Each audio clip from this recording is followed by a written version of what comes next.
আসসালামু আলাইকুম ভিউয়ার্স। আজকে আপনাদেরকে নিয়ে যাব পল্লী কবি জসীমউদ্দীনের বাড়িতে। এটি ফরিদপুরের আম্বিকাপুরে অবস্থিত।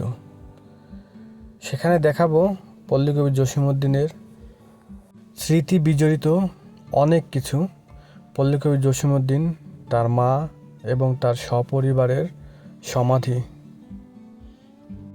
এই সব কিছু দেখতে হলে আমাদের সাথেই থাকতে হবে। আমরা এখন যাচ্ছি ফরিদপুর শহর থেকে কুমার নদীর পাশ ঘিরে সেই বিখ্যাত কবি পল্লী কবি জসীমউদ্দীনের বাসভবনে। আমরা ইতিমধ্যেই পল্লী কবি জসীমউদ্দীনের বাসভবনের খুব কাছাকাছি চলে এসেছি। এইখানটাতে জসীম মেলা হয়। আমরা চলে এসেছি পল্লী কবি জসীমউদ্দীনের বাড়িতে। এখন আমরা আস্তে আস্তে পল্লী কবি জসীমউদ্দীনের বাড়ির ভিতরে ঢুকবো।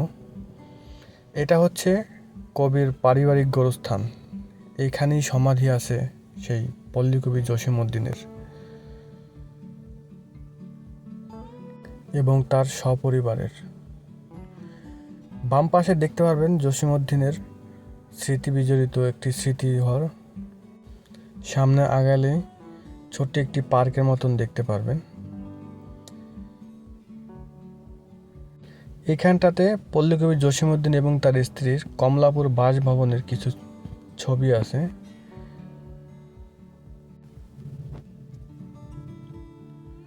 আপনাদেরকে যতটুকু সম্ভব ভেতরে দেখানোর চেষ্টা করতেছি।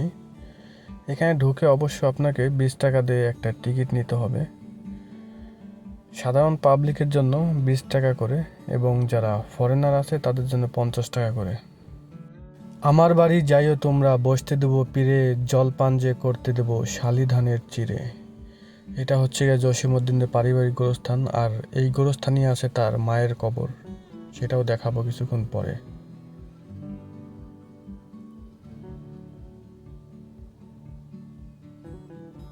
আমার এ ঘর ভাঙিয়েছে যেবা, আমি বাঁধি তার ঘর, আপন করিতে কাঁদিয়ে বেড়াই যে মোরে করেছে পর। পল্লী কবি জসীমউদ্দীনের লেখা প্রতিটা কবিতাই যেন এক একটা হৃদয় ছোঁয়া স্পন্দন। সামনে আগাতেই ছোট্ট একটা মসজিদের মতন নামাজের ঘর আছে। তো আমরা এখন আস্তে আস্তে করে চলে যাব কবির পিতা আনসার উদ্দিনের ঘরে। এই ঘরে কবির পিতা থাকতেন, জনাব আনসার উদ্দিন।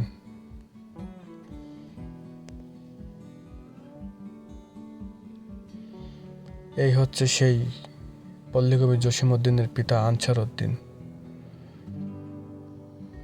এখানে জসীমউদ্দীন এবং তার নাতিপতিদের খেলা কিছু স্মৃতি রেখে দিয়েছে। এই জিনিসগুলো বয়স প্রায় 60 থেকে 70 বছর হবে। এখনো সে আগের মতনই চকচক করতেছে। সামনে যে গ্লাসগুলো দেখতে পাচ্ছেন, এই গ্লাসগুলোর মাঝে রয়েছে কবির অনেক মূল্যবান জিনিসপত্র, অনেক বই লেখা, তার হাতের লেখা। কবির এবং কবির পরিবারের ব্যবহৃত কিছু জিনিসপত্র। এটা হচ্ছে গিয়া পল্লী কবি জসীমউদ্দীনের মুঠোফোন। এই ফোনের মাধ্যমে সে যোগাযোগ করতেন।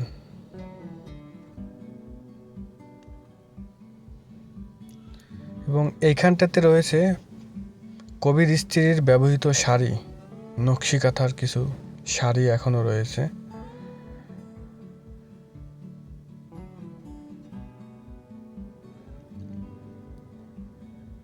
জসীমউদ্দীনের গানের কিছু রেকর্ড এখানে আছে। রঙিন মাঝি।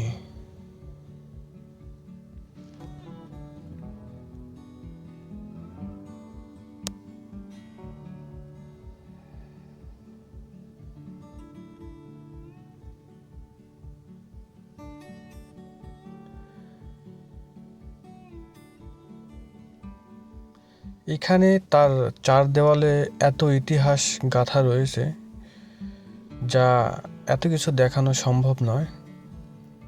এটা 1951 সালে পল্লী কবি জসীমউদ্দীনের আমেরিকান কংগ্রেসের একটি ছবি। তো এখন আমরা চলে যাব কবির প্রিয় নাতনি যে ছিলেন আমিন ও আরিফ,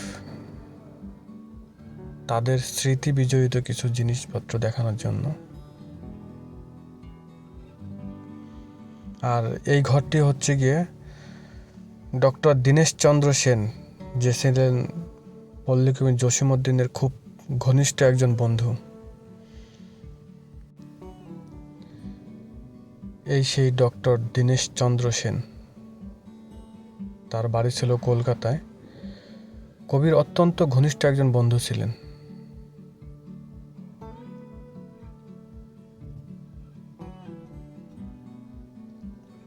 এই দেওয়ালের চারপাশে রয়েছে তার সেই ঘনিষ্ঠ বন্ধুর সাথে কিছু স্মৃতি বিজড়িত স্থান এবং গল্প।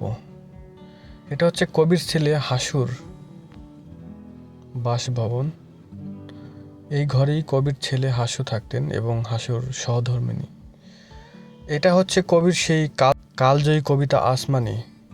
তোমরা যদি দেখতে সবে আসমানিকে চাও, রহিমদ্দির ছোট্ট গ্রাম রসুলপুরে যাও। বাড়ি তো নয় পাখির বাসা, ভেন্না পাতার ছাউনি, একটুখানি বৃষ্টি হলেই গড়িয়ে পড়ে পানি। এই হচ্ছে সেই আসমানির ছবি, যাকে নিয়ে কবির এই কালজয়ী কবিতাটা রচনা করেছিলেন। আমরা এখন চলে আসলাম সেই হাসুর ঘরের ভেতরে। এইখানে দেখতে পাচ্ছেন সেই পুরাতন জমানার একটা পালকি, কবির নাতি আমিনা ও কবির ব্যবহৃত গাড়ি, কবির বড় ছেলে হাসু, ছোটবেলার ছবি, কবির পত্নী মমতা বেগম। কমলাপুর বাসভবনের কিছু ছবি। এটা হচ্ছে সেই পল্লী কবি জসীমউদ্দীন এবং তার স্ত্রীর ছবি, কবির বড় ছেলে এবং তার স্ত্রী, কবির দুই মেয়ে হাসনা ও আসমা।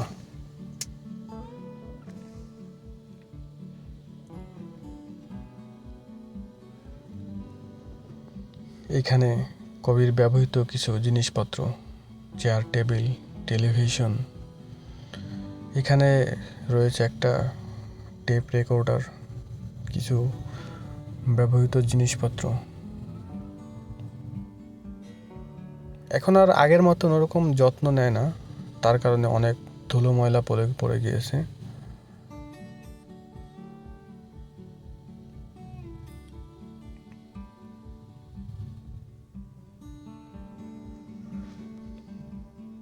কবির এই ঘর দেখতে মনে হয় একদম সাধারণভাবে জীবনযাপন করতেন তিনি, অতি সাধারণভাবেই। জার্মানির হসপিটালে 1972 সালে যখন তিনি অসুস্থ ছিলেন।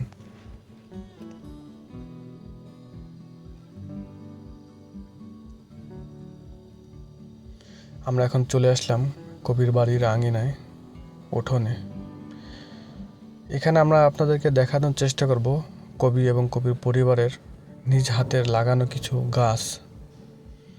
এটা কবির স্ত্রী তার নিজ হাতে এই গাছটি রোপণ করেছিলেন।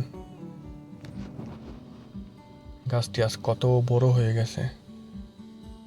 গাছটি রয়ে গেছে, কিন্তু সেই কবির স্ত্রী আর নেই। এই জায়গাটা এক সময় অনেক হাসি খুশি থাকতো। কবির নাতি নাতনিরা এখানে অনেক খেলাধুলা করতো। আজ সেই জায়গাটা শূন্য, ধুলো ময়লা পড়ে আছে।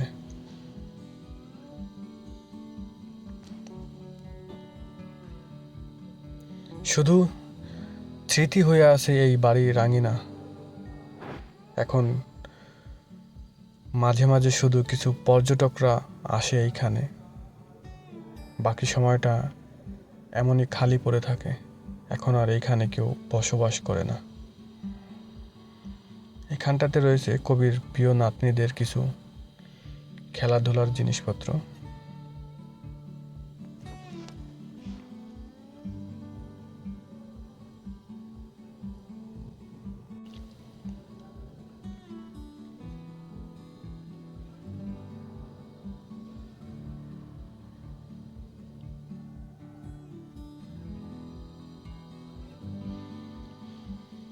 এটা হচ্ছে গিয়া কবির আমলের ঢেকি ঘর,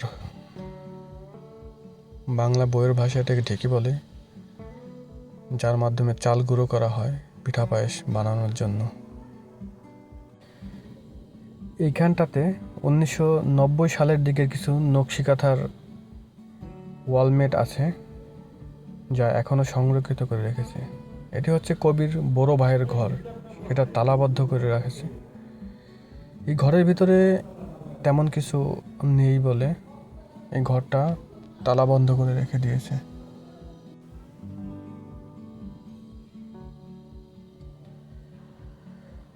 এইটা হচ্ছে গিয়া সেই বিশেষ আকর্ষণ, আমাদের পল্লীকবি জসীমউদ্দিনের ঘর। এই ঘরেই জসীমউদ্দিন এবং তার স্ত্রীর বাসর হয়েছিল, এবং বাসর রাতেই এই ঘরের দরজা ভেঙেই কবির স্ত্রীর সব স্বর্ণ গহনা চুরি করে নিয়ে গিয়েছিল।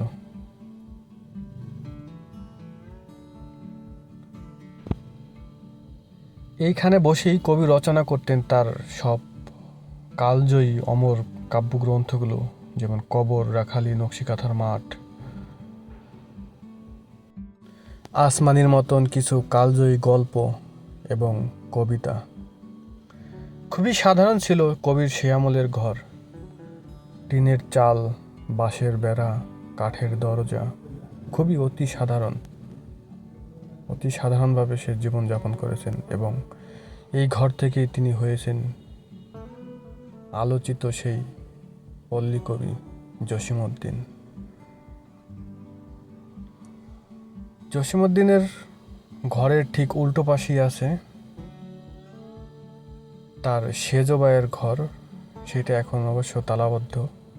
সেই ঘরের ভিতরে সেরকম কোনো আসবাবপত্র না থাকার কারণে সেই ঘরটা তারা তালাবন্ধ করে রেখে দিয়েছে। হাসু মিয়ার পাঠশালা, এটা ছিল কবির ছেলে হাসু মিয়ার পাঠশালা, আর এই সেই পল্লীকবি জসীমউদ্দিনের কবরস্থান। তার সামনেই তার মায়ের কবর, ওইখানে তোর দাদির কবর, ডালিম গাছের তলে 30 বছর ভিজিয়ে রেখেছি 2 নয়নের জলে। মমতাময়ী জসীমউদ্দিন মণিমালা তার স্ত্রীর।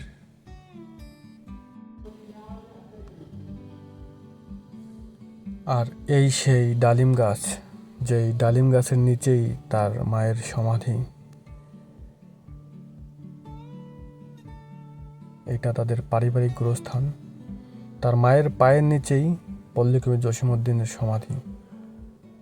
দেখতে দেখতে আমরা ভিডিওর শেষ প্রান্তে চলে এসেছি। ভিডিওটি ভালো লাগলে লাইক, কমেন্ট, শেয়ার করে অন্যকে দেখার সুযোগ করে দিবেন।